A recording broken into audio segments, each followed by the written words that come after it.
talking about things that are modern folklore but that have become really popular and are usually spread around as genuine older folklore, even though they're not, let's talk about the Wulver or Wulver.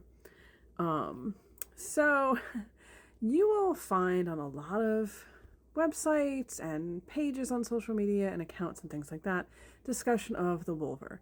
And this is described as Scottish folklore specifically, and it is said to be the figure of a man with a wolf's head. He goes around giving gifts of fish to poor people, starving people, households, things like that. It's sort of pitched as this super benevolent Scottish werewolf, effectively. And a lot of people just take this to be true and move forward with it. However, the Wulver was invented in 1933. So let's dig into how this all happens.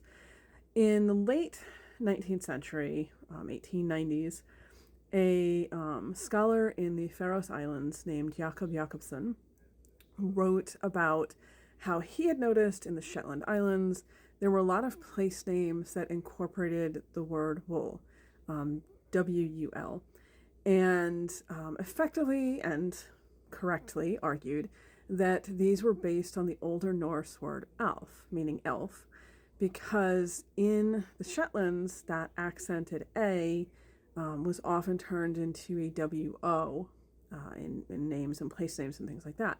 So he basically outlined this idea that these place names, Wulver Hole, for example, actually meant Elf Hill, that's what it would have meant originally etymologically.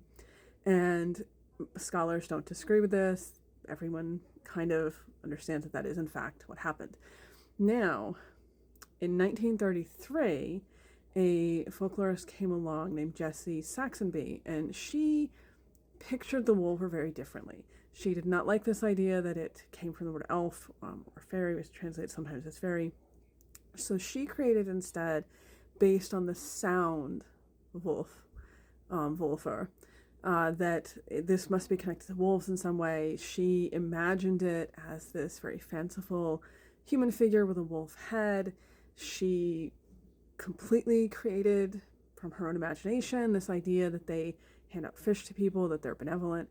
It is effectively a piece of very early 20th century fiction. It's been around at this point for less than 100 years, but it really captured people's imaginations. And because the folklore of the time tended to be kind of sketchy like this, people didn't question it, and it has then been moved forward into our modern culture today as if it were genuine older folklore.